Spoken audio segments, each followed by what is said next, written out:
Halina't pagsaluhan natin dakilang pag-ibig ng Diyos, tayo natitipon sa banal na misa, sa ngalan ng Ama at ng Anak at ng Espiritu Santo. Amen. Ang pagpapala ng ating Panginoong Jesucristo, ang pag-ibig ng Diyos Ama at ang pakikipagkaisa ng banal na Espiritu naway sumainyong lahat. At sumayo rin. Ugnayang buhay natin sa Diyos ay napakahalaga at upang ito'y bigyan ng daan ng ating Panginoong Jesucristo, ating pagnilayan mabuting balita ngayon upang lang nating pagtibayin buhay ang Diyos sa piling natin magpasalawalang hanggan. Kaya upang tayo'y maging marapat na gumanap sa pagdiriwang na ito'y aminin natin ang ating mga pagkukulang, humingi tayo sa Diyos ng kanyang awa at patawad. Inaamin ko sa makapangyarihang Diyos at sa inyo mga kapatid na lubha akong nagkasala sa isip, sa salita at sa gawa at sa aking pagkukulang, kaya sinasamo ko sa mahal na Birheng Maria, sa lahat ng mga anghel at mga banal, at sa inyo mga kapatid na ako'y panalangin sa Panginoong ating Diyos. Kaawan tayo ng makapangyarihang Diyos, patawarin tayo sa ating mga kasalanan at patnubayan tayo sa buhay na walang hanggan. Amen. Panginoon, kaawaan mo kami. Panginoon, kaawaan mo kami. Kristo, kaawaan mo kami. Kristo, kaawaan mo kami. Panginoon, kaawaan mo kami. Panginoon, kaawaan mo kami. Manalangin tayo. Ama naming makapangyarihan, para sa mga nananalig, ikaw ang buhay. Para sa mapagkumbaba, ikaw ang kadakilaan. Para sa mga banal, ikaw ang kapalaran. Paunlakan mo ang aming mga pagluhog upang ang mga pananabik ng pinangako mong kaloob ay laging magkamit ng iyong kasaganaang lubos sa pamamagitan ni Jesucristo kasama ng Espiritu Santo magpasawalang hanggan. Amen. Pagbasa mula sa mga gawa ng apostol. Noong mga araw na iyon, lumalago at lumalaganap ang salita ng Diyos. Sina Bernabe at Saulo ay bumalik buhat sa Jerusalem nang maganap na nila ang kanilang tungkulin at isinama si Juan na tinatawag ding Marcos. May mga propeta at mga guro sa simbahan ng Antioquia.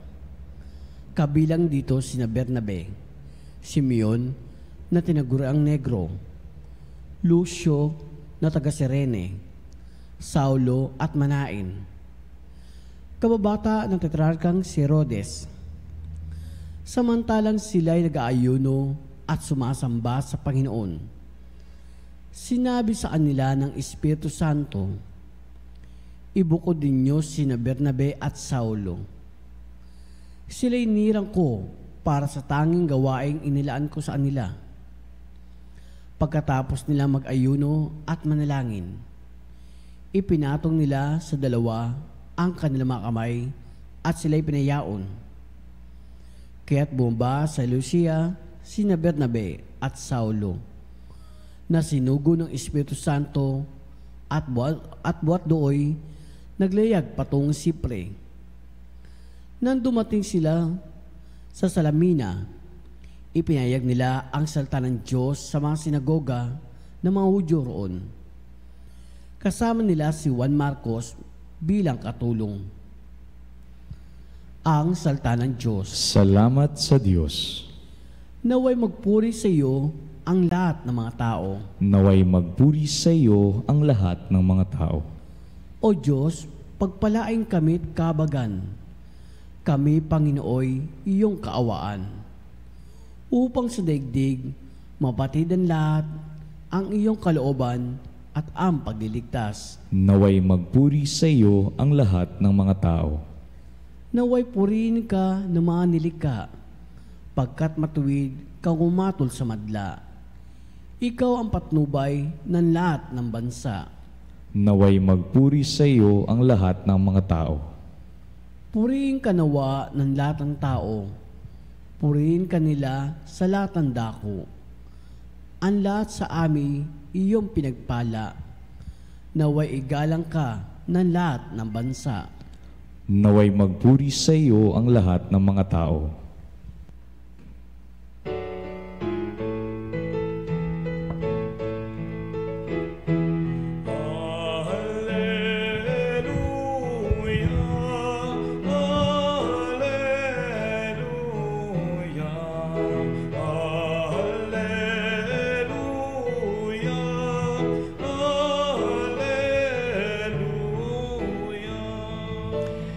Sumainyo ang Panginoon At ang sumayo'y pagpapahayag sa Ebanghelyo ayon kay San Juan. papuri sa iyo, Panginoon.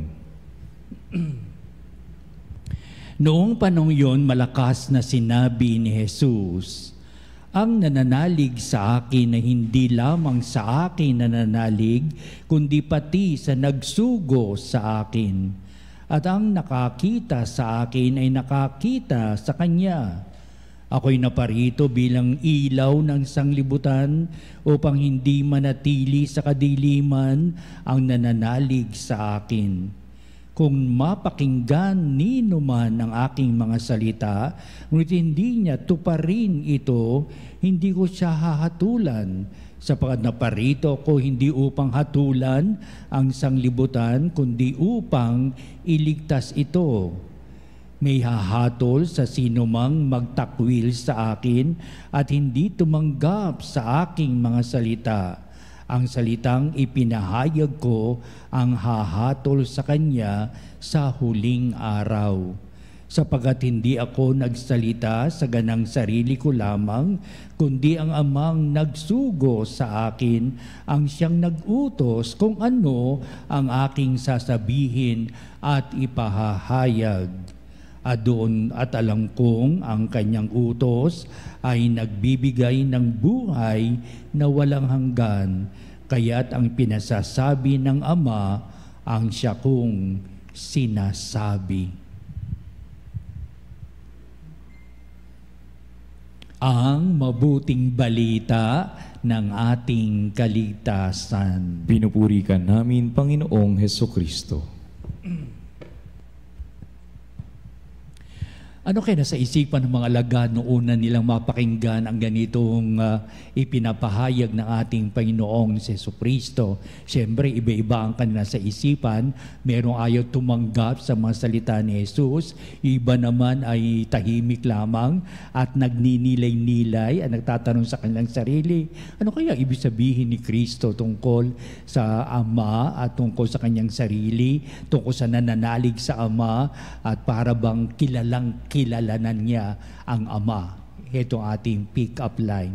Para bang Jesus, para bang kilala mo na ang Ama.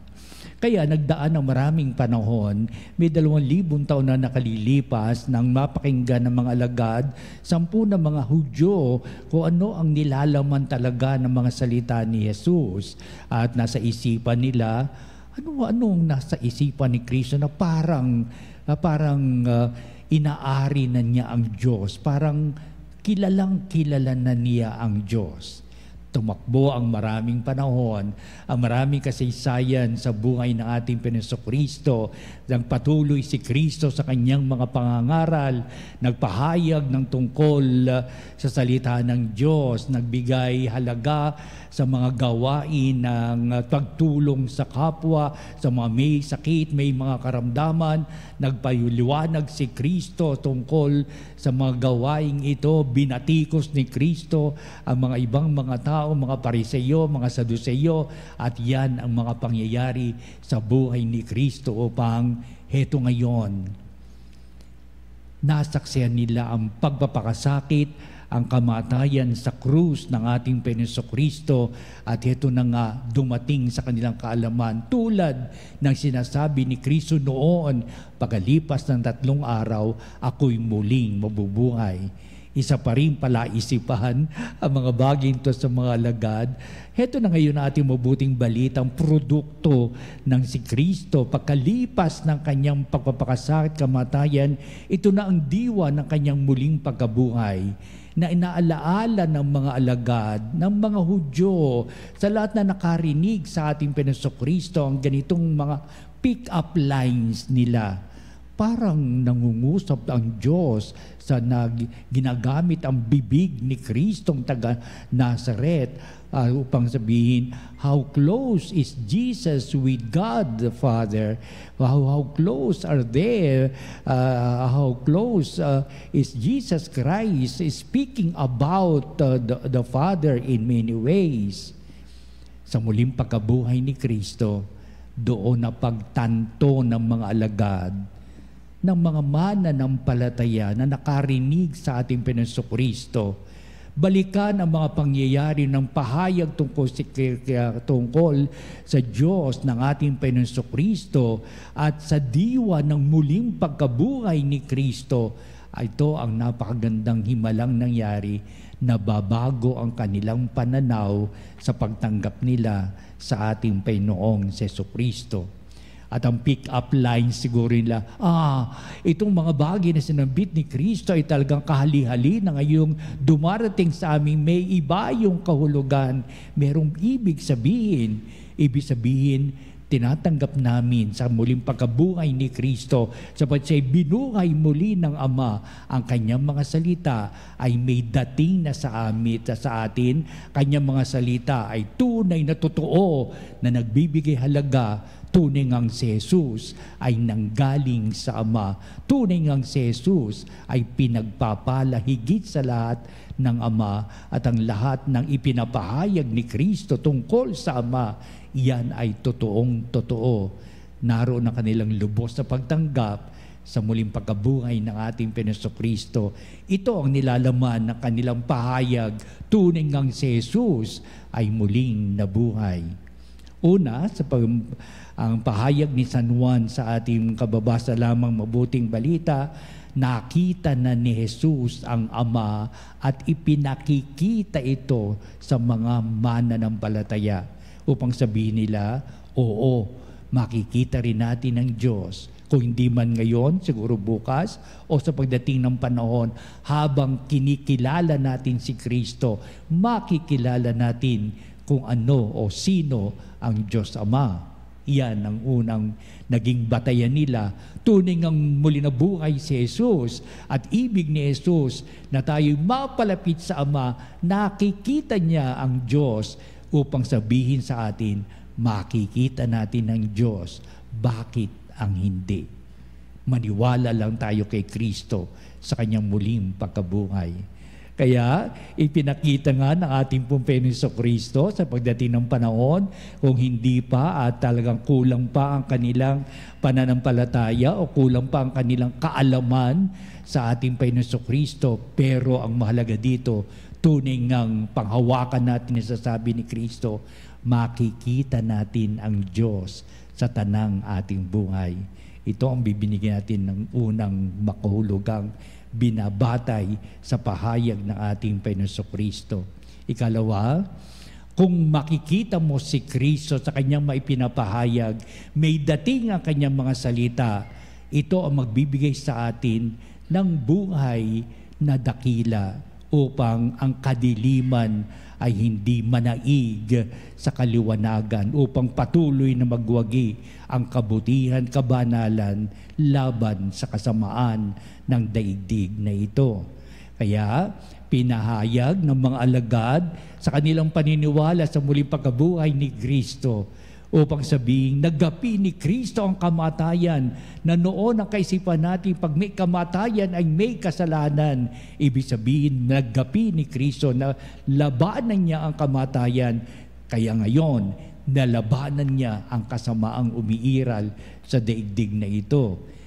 Dito nila binigyan ng daan ang kahulugan ng kabutihan, kabanalang mananatili sa daigdig na ito sa pagkakakita natin sa Diyos. At ito ang panghahawakan ng mga lagad, ito ang isinalin sa susunod na henerasyon. Heto tayo ngayon sa ating pagnilay-nilay ng mabuting balita. Pinawalang bisa ni Kristo ang kamatayan o ang kasalanan upang manatili tayo sa kabutihan, kabanalan ng buhay, at ito ay magagawa natin sa pamamagitan ng salita at gawa ng ating Panginoong Jesucristo, upang sabihin, hindi mananatili ang kasamaan, walang kamatayan, kundi may buhay na walang hanggan. Napaganda, di ba?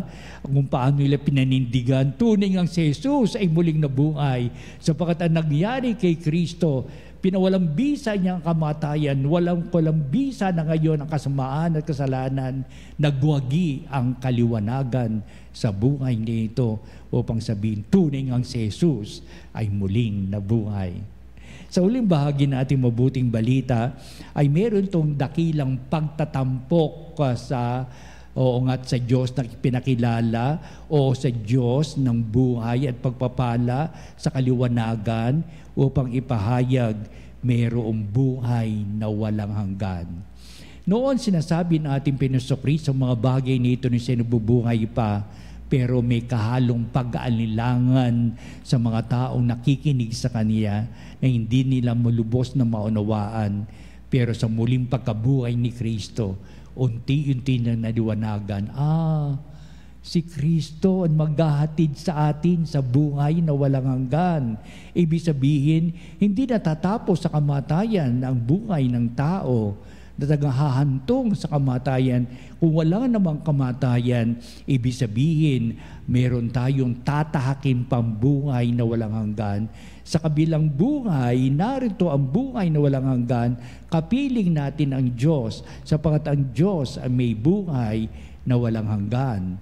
Na ibig sabihin, mahaba pa ang buhay na ating tatahakin, na pagkalipas sa buhay sa balat ng lupa ay naghihintay naman ang buhay sa kabila, upang sa kabilang buhay tunay na tayo makabalik sa Ama nating lumika at mabuhay sa piling niya na may buhay na walang hanggan.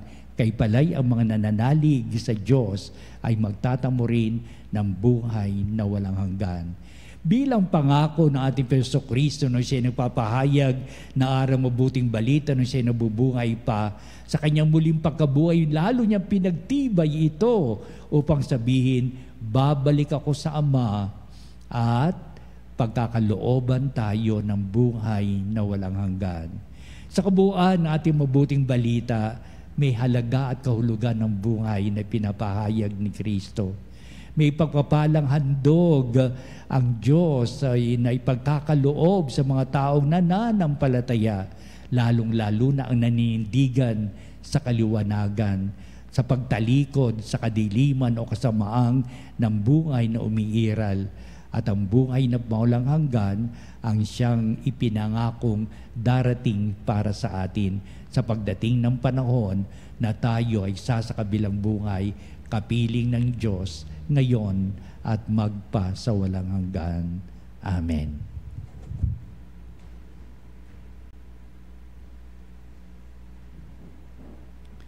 Halina mga kapanalig at tayo ay manalangin upang ipahayag natin itong mga pagsambit ng ating mga kahilingan, upang lalo nating pagtibayin ang Diyos sa piling natin, buhay, na sumusubaybay kumakaling at mga patnubay, nagpapatawad.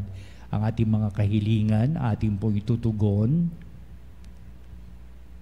Panginoon, dinggin mo ang aming panalangin. Panginoon, dinggin mo ang aming panalangin.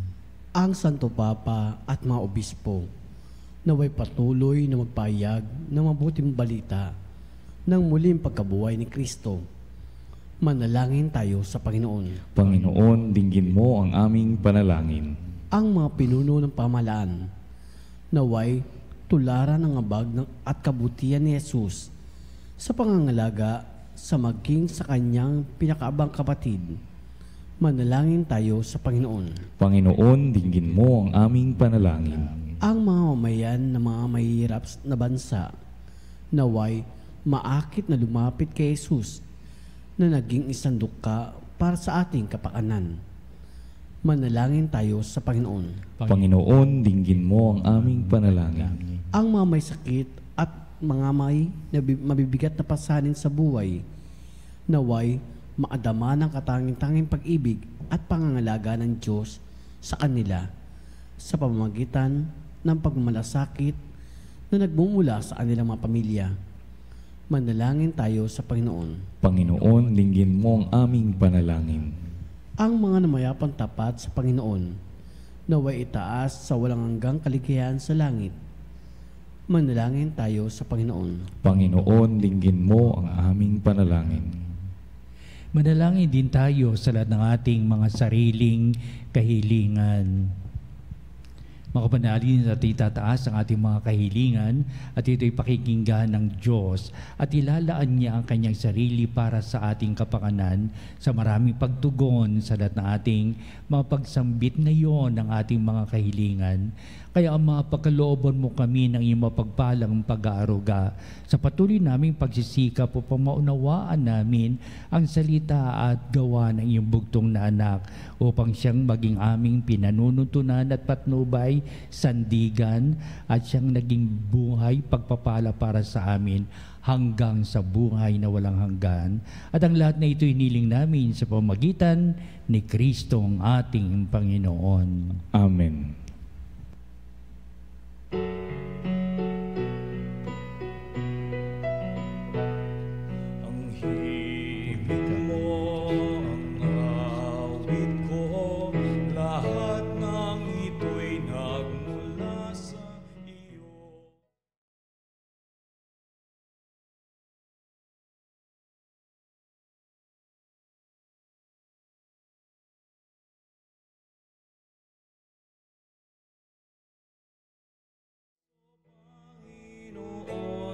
Lahat ay biyayang aming inampon, aming buhay at kakayahan. Ito'y para lamang sa iyong kalwalhatian.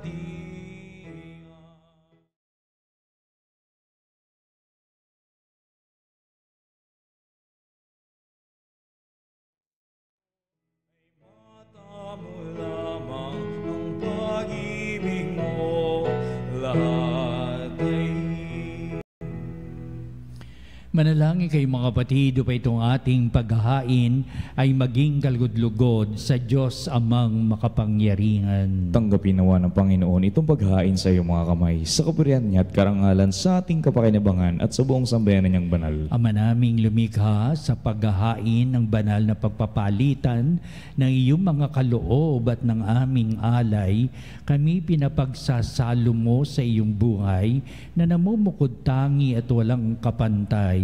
Ipagkaloob mong ang aming pakikinabang sa iyong pakikisamang aming maasahan ay siya ring umiral sa aming pamumuhay araw-araw sa pamamagitan ni Jesucristo kasama ng Espiritu Santo magpasawalang hanggan. Amen. Sumainyo ang Panginoon. At sumayo rin. Itaas sa Diyos sa inyong puso at diwa. Itinaas na namin sa Panginoon. Pasalamatan natin ang Panginoong ating Diyos. Marapat na siya ay pasalamatan. Ama naming makapangyarihan, turing ang marapat na ikaw ay aming pasalamatan ngayong ipinagdiriwang ang paghahain ng Mesyas, Ama mong tupa na tumubos sa aming lahat.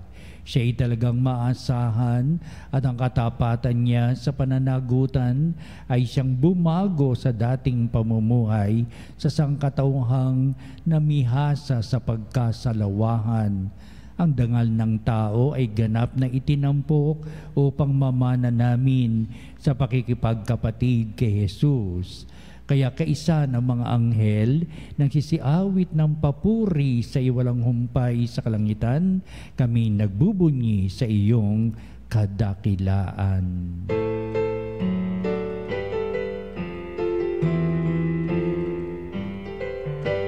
Santo, Santo, Santo, Diyos makapangyarihan, puspos ng luwalhati ang langit at lupa. Hosana, Hosana.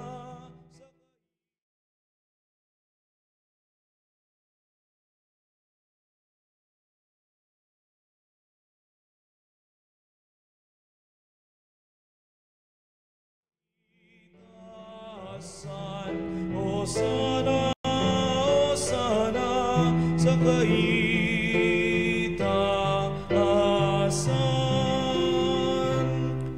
Ama naming banal, ikaw ang bukal ng tanang kabanalan. Kaya't sa pamagitan ng Espiritu mong banal, ang mga kaloob na ito upang para sa amin ay maging katawan at dugo ng aming Panginoong Hesukristo. Bago niya pagtiisang kusang loob na maging handog, hinawakan niyang tinapay, pinasalamatan kanya, pinagati-hati niya yon, iniabot sa kanyang mga alagad at sinabi, "Tagapin niyong lahat ito at kanin, ito ang aking katawan na iyahandog para sa inyo."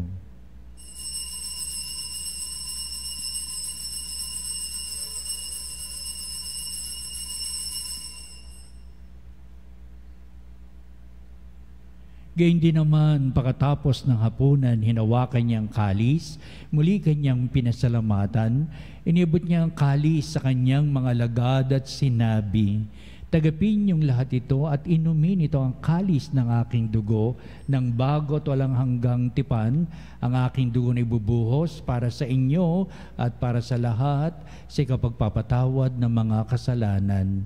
Gawin ninyo ito sa pag-alaala sa akin."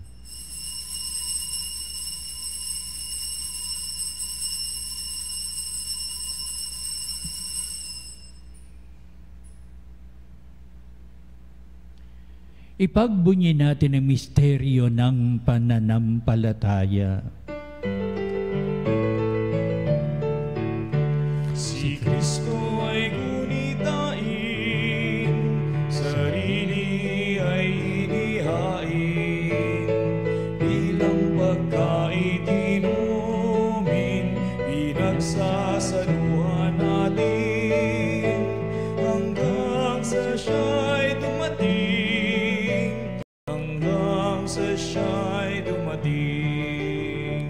Ama, ginagawa namin ngayon ang pag-alaala sa pagkamatay at muling pagkabuhay niyo, anak.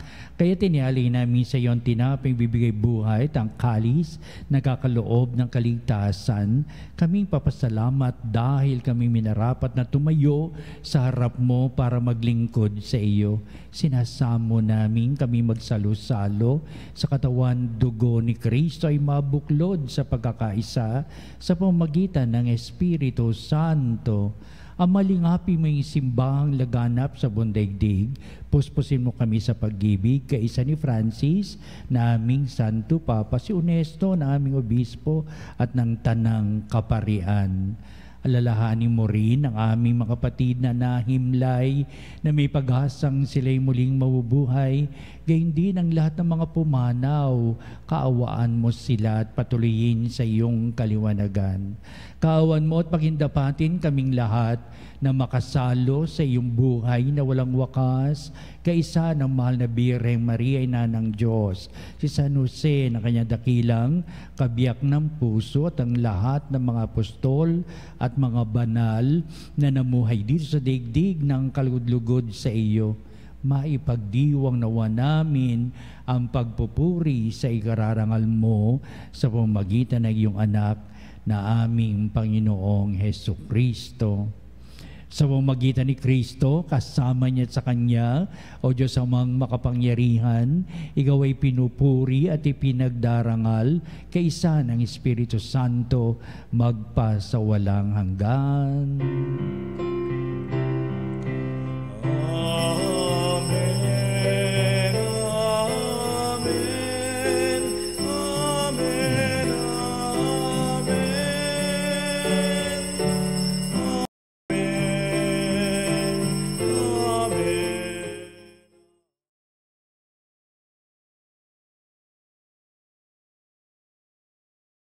Mahalaga ang buhay sa pagkilala natin sa Ama, sa pinanuntunan ng salita at gawa ng muling na buhay ng ating Panginoong Kristo. Ating ngayong awitin ang panalangin itinuro sa atin ng ating Panginoong Kristo ang Ama namin.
puso at iadya mo kami sa lahat ng masama.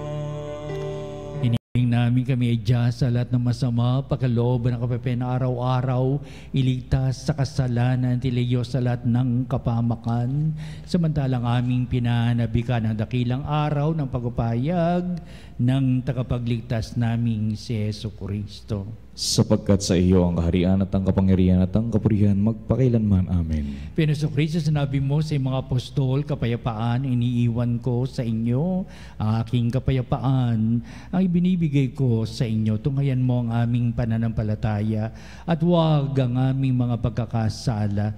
Pakalooban mo kami na kapayapaan at pagkakaisa ayon sa iyong kalooban, kasama ng Espiritu Santo magpasawalang hanggan. Amen. Ang kapayapaan ng Panginoon ay laging sumainyo. At sumayo rin. Magbatian tayo at magbigay ng kapayapaan sa isa't isa. Kapayapaan po sa inyo mga kapanalig.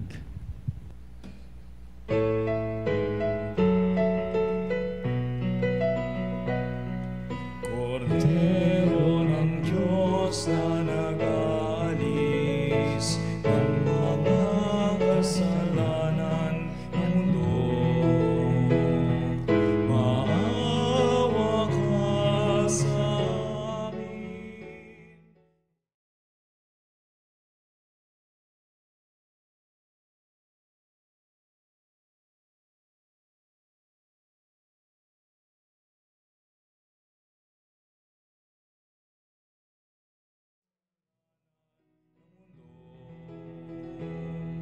Maawa ka sa amin, Kordero ng Diyos, maawa ka. Kordero ng Diyos na nag-aalis.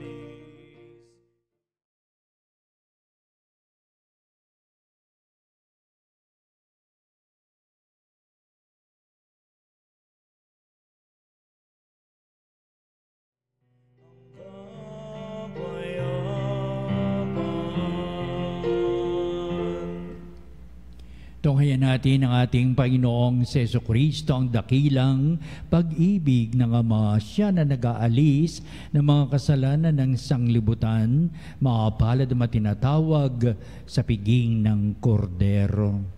Panginoon, hindi ako karapat-dapat na magpatuloy sa iyo, ngunit sa isang salita mo lamang ay gagaling na ako.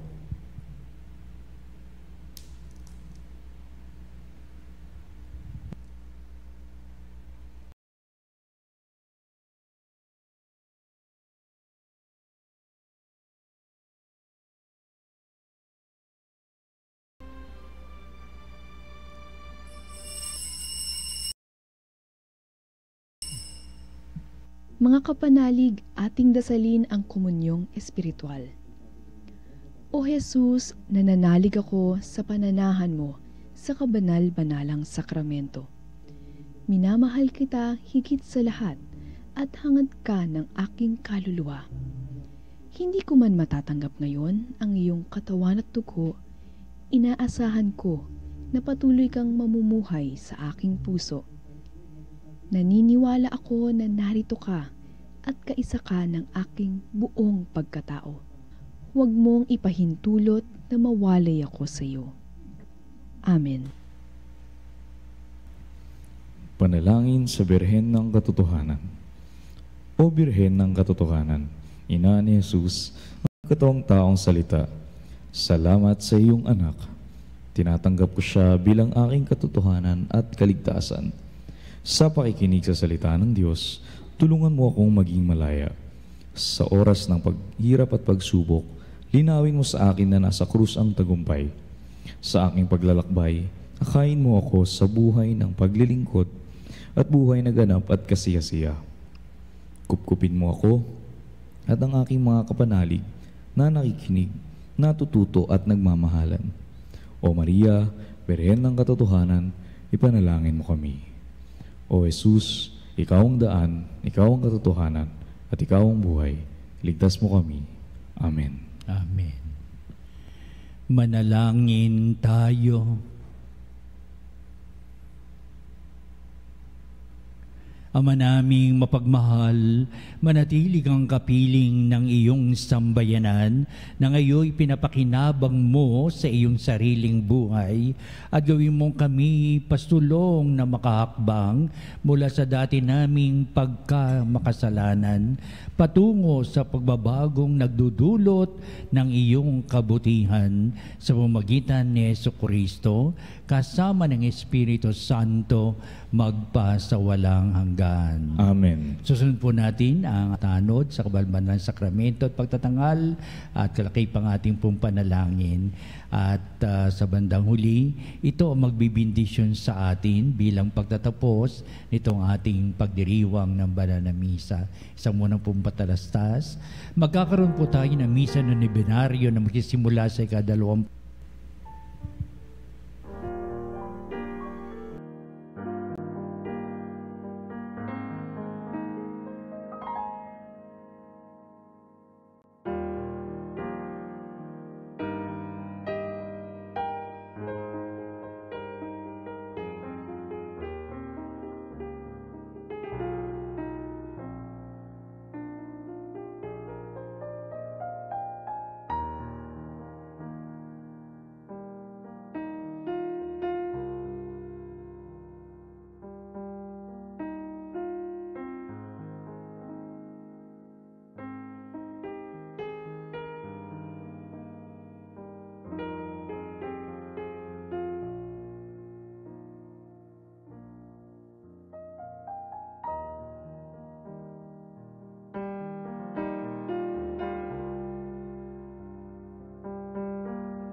mga panalig bilang isang bayang tinawag ng Ama kay Jesucristo na pinagbuklod sa isang katawan, tayo'y manikluhod at sumamba sa Panginoong Jesucristo sa kabanbanalang sakramento sa altar. Sa sandaling ito ng pagpupuri at pagsamba sa banal na sakramento, alalahanin natin ang ating mga kapanalig na kasama natin ngayon nakikinig at nakasubaybay sa ating himpilan. Higit sa lahat, ang ating mga may sakit at mga nakaratay sa banig ng karamdaman, ang mga nasa pagamutan at kanilang tahanan, at ang lahat ng tanging sa Diyos lamang umaasa ng kagalingan. Gayon din, panalangin natin ang mananghihinaan sa kanilang pananampalataya, ang manakararanas na matinding kalungkutan, takot at pangamba, ang mga nawawalan ng pag-asa at lakas ng kalooban. O Diyos, halina at kami tulungan. O Panginoon, magmadali ka sa iyong pagdamay. Papuri sa Ama at sa Anak at sa Espiritu Santo. Kapara noong unang-una, ngayon magpasawalang hanggan. Amen. Purihin ang makapangyarihang Ama na nagsugo sa kanyang bugtong na anak upang tayo'y maipagkasundo sa Kanya. Pinupuri ka namin ngayon at kailanman. Purihin ang Panginoong Hesukristo, ang Kordero ng Diyos na nag-alay ng kanyang katawan at dugo bilang pagtubos sa sala ng tanan. Pinupuri ka namin ngayon at kailanman. Purihin ang banal na Espiritu, ang Panginoon nagpapabanal na pumupuspos at nagbibigay kagalingan sa lahat. Pinupuri ka namin ngayon at kailanman.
Makapangyarihang Diyos na walang hanggan, Ikaw ang aming Panginoon at butihing Ama, sa iyong pagpapala ipinagkaloob mo ang lakas sa aming kahinaan.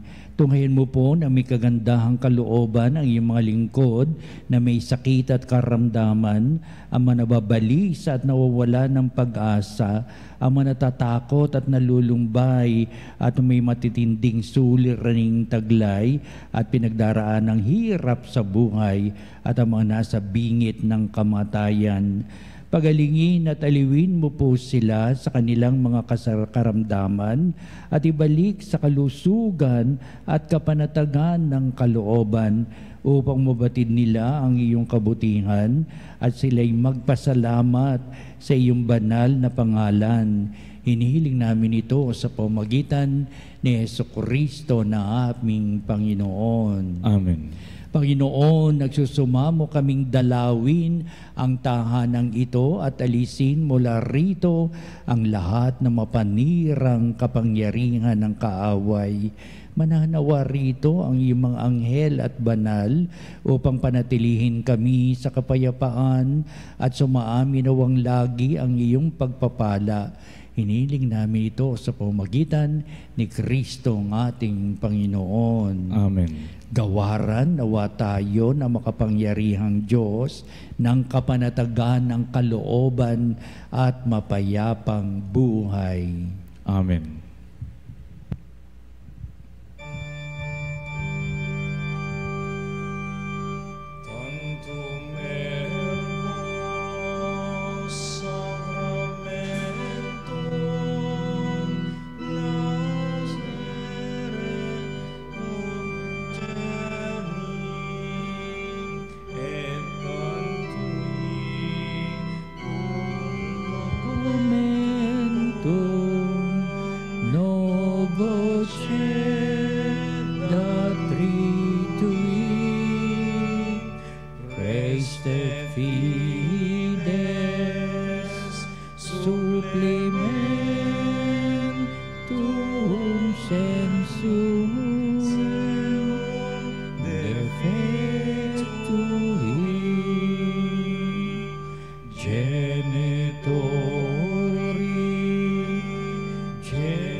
sa Luzon, or Virtus Quoque, seated benedictio,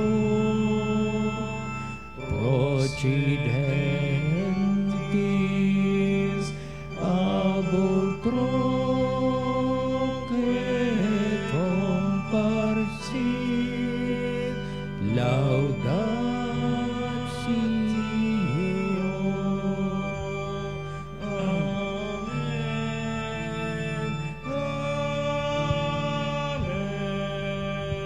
Panem de cielo, prestatistiei. Omne delectamentum in se habentem. Oremus. Deus qui nobis sub sacramento mirabili, passiones tuae memoriam reliquisti, tribue quesimus, et nos corporis et sanguinis, tui sacra mysteria venerari, ut redemptiones tuae fructum in nobis iuditor sensiamus, qui vives et reinas in saecula saeculorum. Amen.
Ang banal na pagpupuri, purihin ang Diyos, Purihin ang Diyos. purihin ang kanyang banal na pangalan, Purihin ang kanyang banal na pangalan. purihin si Jesucristo, Diyos na totoo at tao namang totoo. Purihin si Jesucristo, Diyos na totoo at tao namang totoo. Purihin ang ngalan ni Jesus. Purihin ang ngalan ni Jesus. Purihin ang kanyang kabanal-banalang puso. Purihin ang kanyang kabanal-banalang puso. Purihin ang kanyang kamal-mahalang dugo. Purihin ang kanyang kamahal-mahalang dugo. Purihin si Jesucristo sa banal na sakramento sa altar. Purihin si Jesucristo sa banal na sakramento sa altar. Purihin ang Espiritu Santo ang mga aliw. Purihin ang Espiritu Santo ang mga aliw. Purihin ang dakilang ina ng Diyos, si Maria Santissima. Purihin ang dakilang ina ng Diyos, si Maria Santissima. Purihin ang kalistinisang paglilihi sa Kanya. Purihin ang kalinis-linisang paglilihi sa Kanya. Purihin ang kanyang maluwalhating pag-aakyat sa langit. Purihin ang kanyang maluwalhating pag-aakyat sa langit. Purihin ang ngalan ni Maria, Birhen at Ina. Purihin ang ngalan ni Maria, Birhen at Ina. Purihin si San Jose, ang kanyang kalisinisang esposo. Purihin si San Jose, ang kanyang kalinis-linisang esposo. Purihin ang Diyos sa kanyang mga anghel at mga santo. Purihin ang Diyos sa kanyang mga anghel at mga santo.